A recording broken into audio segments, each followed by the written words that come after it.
Times news channel देख रहे आप सभी दर्शकों का बहुत बहुत स्वागत है। मैं हूं रमनदीप कौर। इस वक्त की बड़ी खबर आ रही है प्रयागराज से। क्या है पूरा मामला, देखने के लिए बने रहिए हमारे साथ। संगम नगरी प्रयागराज, जहां एक तरफ अपना दल कमेरा पार्टी से पूर्व सांसद अतीक अहमद की पत्नी शाइस्ता परवीन के शहर पश्चिमी से चुनाव लड़ने की चर्चा तेज थी, तो वहीं जब अपना दल कमेरा पार्टी की पल्लवी पटेल ने प्रेस वार्ता की तो उनसे जब सवाल पूछा गया तो उनका कहना था कि कोई कहीं से भी चुनाव लड़ सकता है, ये चुनाव है, फिलहाल अभी उनके ऐसा कोई संज्ञान में नहीं है। वहीं डिप्टी सीएम केशव प्रसाद मौर्य के 100 में 60 हमारा 40 में बंटवारा वाले बयान पर उन्होंने कहा कि इस बार ऐसा कुछ नहीं होगा, इस बार इस गठबंधन का पूरा 100 होगा। आइए सुनाते हैं और क्या कुछ कहा पल्लवी पटेल ने पूर्व सांसद अतीक अहमद की पत्नी शाइस्ता परवीन के चुनाव लड़ने पर। पार्टी से चुनाव लड़ सकती क्या? देखिए, ये चुनाव है, इसमें कोई भी व्यक्ति किसी भी पार्टी से उतर सकता है और अगर ऐसा कोई व्यक्ति है जो हमारी निगाह में, हमारे क्राइटेरिया में फिट बैठता है तो निसंदेह जो हमारी आवाज़ को लेकर के, हमारे मुद्दों को लेकर के सदन में जाएगा तो ऐसे व्यक्ति को हम अपनी पार्टी का सदस्य जरूर बनाएंगे। देखिए, अभी तक ऐसी कोई चर्चा, ऐसी कोई भी चीज़ हमारे सामने नहीं आई है। साथ ही लगातार डिप्टी सीएम कह रहे हैं गठबंधन को लेकर कि 100 में 60 हमारा 40 में बंटवारा, उसमें भी हमारा, क्या कहेंगे? मेरा ये मानना है कि इस बार 100 में 60 40 उनका नहीं होगा, इस बार 100 में 100 अगर होगा तो इस गठबंधन का होगा। 83,000 घरों में संपर्क वाले बयान पर मंत्री नंदी के भड़के आप नेता जिला अध्यक्ष डॉक्टर अल्ताफ अहमद व राष्ट्रीय कार्यकारिणी सदस्य ने कहा कि मंत्री जी के जब घर में इतने सारे संपर्क हैं तो शहर के हालात आप जान सकते हैं किस तरह से हैं। और क्या कुछ कहा है जिला अध्यक्ष डॉक्टर अल्ताफ अहमद ने मंत्री नंदी पर निशाना साधते हुए, वो भी हम आपको सुनाएंगे। और क्या कुछ कहा है सड़क के मुद्दे, पानी के मुद्दे और कई समस्याओं को लेकर उन्होंने सरकार को घेरा है और आगामी चुनाव में अगर उनको जनता मौका देगी तो किस तरह से लोगों के लिए क्या कुछ करने का वादा किया है, वो भी आपको दिखाते हैं। हमारा सारा डायरेक्ट संपर्क है और विकास लगातार उन्होंने क्या कहेंगे? इतना संपर्क है कि अभी मैं सुबह खरकौनी में गया हूं तो वहां पर नाले का पानी घरों के अंदर घुस रहा है, वो लोग गालियां दे रहे हैं। इतना संपर्क है कि मंत्री जी का काम जो है, मंत्री जी के रहते हुए भी प्रयागराज में शिलान्यास तो हो जा रहा है लेकिन सड़कें चोरी हो जा रही हैं। सड़कों का शिलान्यास आपको दर्जनों जगह दिख जाएगा लेकिन सड़कें चोरी हो जा रही हैं। ये महा घोटाला आज हम लोगों ने उजागर किया है और मैं उत्तर प्रदेश सरकार से और नगर निगम से, प्रशासन से मैं ये अपील करूंगा कि इसकी जांच होनी चाहिए और ये जो सड़कें जो चोरी हो रही हैं इसके में चोर का पता होना चाहिए और उनके ऊपर सख्त से सख्त कार्रवाई होनी चाहिए। रत्नों को कैसे धारण करें और इसके किस तरह से अच्छे और बुरे प्रभाव होते हैं, जानिए क्या कुछ कहना है पंडित शिप्रा सचदेव का इस पूरे मामले पर। होम गाइडर जनरली ऐसी धारणा है कि जो प्लैनेट हमारा वीक होता है उसका स्टोन धारण कर लेना चाहिए, जबकि उल्टा होता है। स्टोन हमेशा ऐसे प्लैनेट्स का पहना जाता है जो कि हमारे लिए फेवरेबल होते हैं, जो हमारे लिए अच्छे प्लैनेट्स होते हैं, उन्हीं के रत्न पहने जाते हैं। और दूसरा स्टोन्स हमेशा लग्न के हिसाब से पहनना चाहिए, राशि के हिसाब से नहीं। अब आप कहेंगे लग्न वर्ड क्या आ गया है? लग्न मीन्स जब हम कोई कुंडली बनवाते हैं अपनी या किसी एस्ट्रोलॉजर को दिखाते हैं तो 2 कुंडलियां बनती हैं। एक लग्न कुंडली बनती है, एक राशि कुंडली या चंद्र कुंडली बनती है। जो लग्न कुंडली होती है वो हमारी बॉडी होती है, यानी कि जो हमारा बॉडी का स्ट्रक्चर होता है, जो हमारी बॉडी होती है वो लग्न कुंडली कहलाती है। और राशि मीन्स हमारी बुद्धि, हमारी सोच, हमारी भावनाएं, ये हमारी राशि कुंडली होती है, यानी चंद्र कुंडली होती है। तो जो स्टोन्स होते हैं वो हमेशा लग्न कुंडली के अकॉर्डिंग पहना जाता है। अब जब हम लग्न के हिसाब से पहन रहे हैं तो लग्न के लिए जो प्लैनेट्स फेवरेबल होते हैं उसका स्टोन धारण किया जाता है। अब हम फेवरेबल है तो फिर हम स्टोन क्यों धारण करें? फेवरेबल है, अब जैसे आपका कि कोई दोस्त है, दोस्त हैं या कुछ अच्छे लोग हैं जिनके साथ आप रिलेशनशिप इंप्रूव करना चाहते हैं, जो आपके लिए फेवरेबल है, तो आप क्या करते हैं? उनके यहाँ आते जाते हैं, उनके साथ खाते पीते हैं, उनके साथ घूमने जाते हैं, उनके साथ चिल आउट करते हैं। तो ऐसा करने से आपके उनके साथ रिलेशनशिप इंप्रूव होती है। उसी तरीके से जो प्लैनेट्स हमारे लिए अच्छे हैं उसको हम धारण करते हैं, उनके हम स्टोन्स पहनते हैं। और जो हमारे लिए अनफेवरेबल होते हैं उसके लिए क्या करना चाहिए? उसके लिए हम उनका दान निकालते हैं। जैसे कि अगर आपका कोई एनिमी है वो एनिमी आपसे कह रहे हैं कि मुझे आपके घर आना है, तो आप क्या कहोगे? भाई तू घर मत आ, बट आपको पता है कि वो नहीं आएगा तो वो मेरे लिए और मुसीबत करेगा। तो आप जनरली क्या करते हो, उसको बाहर बुला लेते हो, बाहर बुला के उसको खिलाते हो, पिलाते हो, शांत करते हो और घर से विदा कर देते हो। वही काम हम अपने एनिमीज मतलब जो एंटी प्लैनेट्स होते हैं उनके साथ करते हैं। जो हमारे एंटी प्लैनेट्स होते हैं उनके लिए दान निकलवाया जाता है, उनका दान करवा देते हैं, उनकी पूजा पाठ करवा देते हैं, ताकि वो प्लैनेट जहाँ है वो वहाँ रहे, वहाँ से हमें ब्लेसिंग्स दें और आशीर्वाद दें। बहुत छोटा सा कॉन्सेप्ट, इस कॉन्सेप्ट को फॉलो कर लेना चाहिए।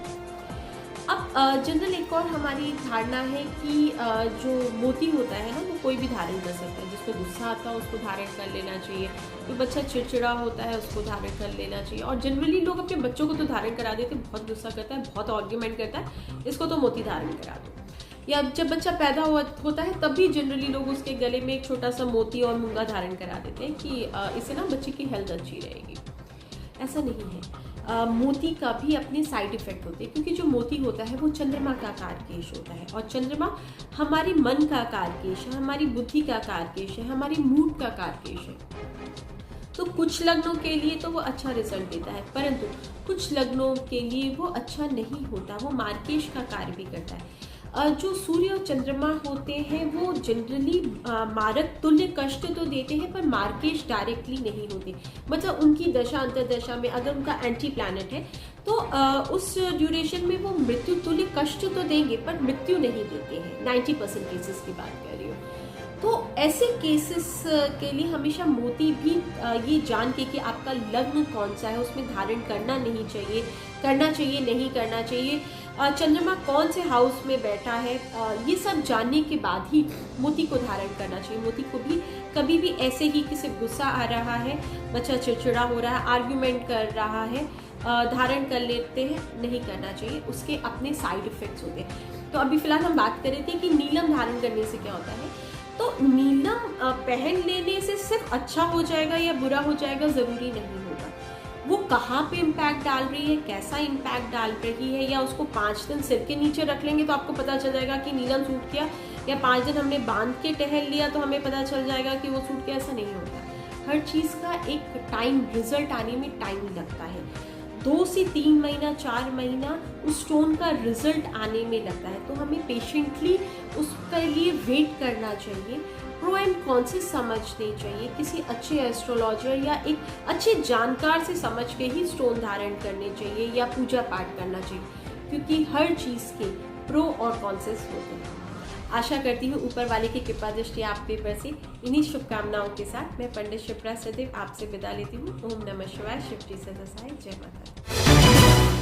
संगम नगरी प्रयागराज के माघ मेला क्षेत्र में आज मौनी अमावस्या स्नान में भारी संख्या में स्नानार्थियों ने स्नान किया, साथ ही पूजा अर्चना भी की और अपनी मनोकामना प्राप्ति के लिए गंगा माँ से याचना की। श्रद्धालुओं का मानना है कि आज मौनी अमावस्या के दिन जो भी स्नान ध्यान करता है उसके कई जन्मों के पाप नाश हो जाता है, और साथ ही आज मंगलवार का दिन है। ऐसा दिन अमृत के समान है। 100 साल में भी इस तरह का योग देखने को नहीं मिलता है। साथ ही पुलिस प्रशासन व्यवस्थाएं भी ठीक ठाक दिखाई दी। वाहनों का बाकायदा वाहन स्टैंड खड़ा करने की व्यवस्था थी और डाइवर्जन समुचित व्यवस्था की गई। साथ ही 40 लाख स्नान कर लिए हैं, ऐसा पुलिस का कहना था। और ये दिखाते हैं किस तरह से लोग यहाँ पर स्नान कर रहे हैं और क्या कहना है श्रद्धालुओं का। आज मौनी अमावस्या है, हम स्नान करने आए हैं संगम नगर में।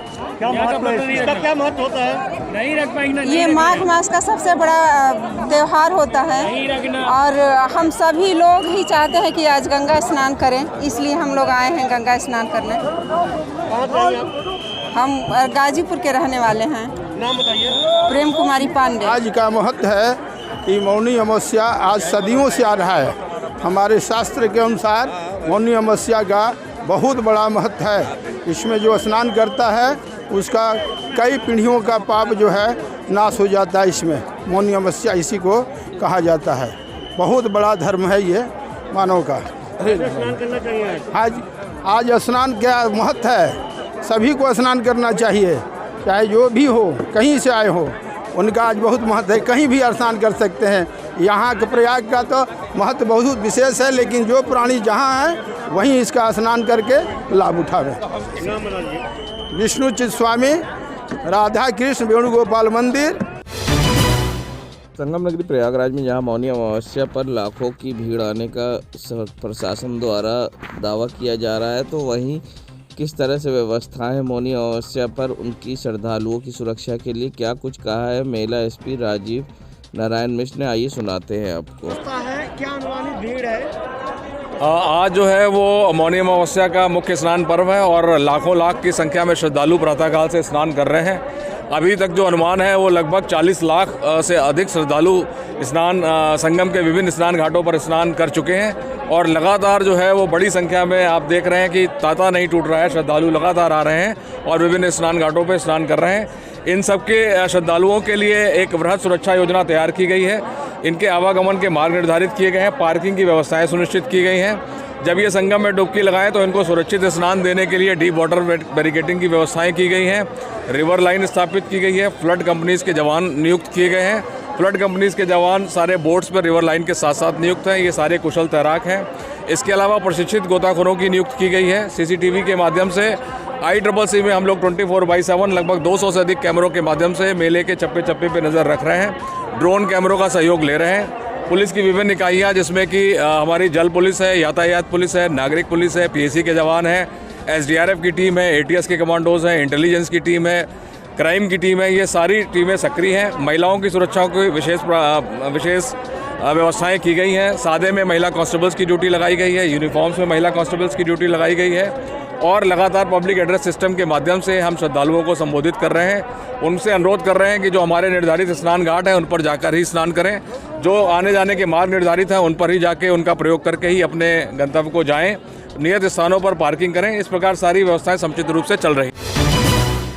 संगम नगरी प्रयागराज आस्था के मेले में ये कैसा खेल लोगों को कैसे झोंक दिया मौत के मुंह में, आप देख सकते हैं। जहां एक तरफ कोरोना तेजी से पैर पसार रहा है और दूसरी तरफ ओमिक्रॉन, तो वहीं मेले में आए हुए लोगों के ना चेहरे पे मास्क है ना सोशल डिस्टेंसिंग। पुलिस जहां एक तरफ दावा कर रही है कि उसने कोविड प्रोटोकॉल का पूरा पालन करा रही है और जगह जगह चेक पोस्ट पर स्वास्थ्य विभाग की टीम अलर्ट है, मगर आप देख सकते हैं मेले में दूर दूर तक किसी के चेहरे पे ना मास्क है ना ही सोशल डिस्टेंसिंग। इक्का दुक्का लोगों के चेहरे पे मास्क ज़रूर दिखाई दे रहा है, मगर आप देख सकते हैं कि किस तरह से कोविड गाइडलाइन की यहाँ धज्जियाँ उड़ाई जा रही है और नियम कानून को ताक पर रख कर मेले में लोग आ रहे हैं, जिससे प्रयागराज पर एक बार फिर खतरा की घंटी बजने लगी है और लोगों पर अब खतरा मंडरा रहा है। अब ये तो वक्त बताएगा कि इसका असर किस तरह से प्रयागराज पे पड़ता है और किस तरह से कोरोना का ग्राफ प्रयागराज में बढ़ता है, ये आने वाला वक्त बताएगा। इन्हीं सारी बातों के बीच क्या कुछ कहा है माघ मेला एसपी ने, आइए वो भी सुनाते हैं आपको। कोविड को लेकर माघ मेला क्षेत्र 641 हेक्टेयर क्षेत्र में फैला है। इसके विभिन्न 16 प्रवेश द्वार हैं। सारे प्रवेश द्वारों पर स्वास्थ्य विभाग के साथ और पुलिस की संयुक्त टीमें व्यवस्थापित की गई हैं, जो लगातार वहां पर आने वाले श्रद्धालुओं के थर्मल स्कैनिंग कर रही हैं और सिम्टम बेस्ड टेस्टिंग की व्यवस्थाओं भी इन 16 प्रवेश द्वारों पर है। इसके अलावा पार्किंग स्थलों पर भी स्क्रीनिंग सेंटर्स लगा दिए गए हैं, जो कि गाड़ी से लोग वाहन से आ रहे हैं वो पार्किंग में जब गाड़ी खड़ी करें और पार्किंग स्थल से बाहर निकलें तो उनकी थर्मल स्कैनिंग और आवश्यक परीक्षण किए जा सकें। पब्लिक एड्रेस सिस्टम के माध्यम से भी हम लोग लगातार श्रद्धालुओं से अनुरोध कर रहे हैं कि मास्क धारण करें, कोविड प्रोटोकॉल का पालन करें। संगम नगरी प्रयागराज के मोती महल के पास का नज़ारा है, जो कि कोतवाली थाना अंतर्गत आता है। बता दें, एक वीडियो सोशल मीडिया पर तेज़ी से वायरल हो रहा है, जिसमें साफ कहा जा रहा है कि आस्था के पर्व मौनी अमावस्या पर खुलेआम सड़क किनारे मछली बिक रही है और जिम्मेदारों को परवाह नहीं। इसी रास्ते से श्रद्धालुओं का आना जाना होता है और उसके बावजूद सड़क किनारे खुलेआम मछली बिक रही है, मगर जिम्मेदारों को परवाह नहीं है। आस्था के पर्व मौनी अमावस्या पर सड़क में खुलेआम बिकती मछली। देश दुनिया की खबरों के लिए world media times news channel को सब्सक्राइब करें।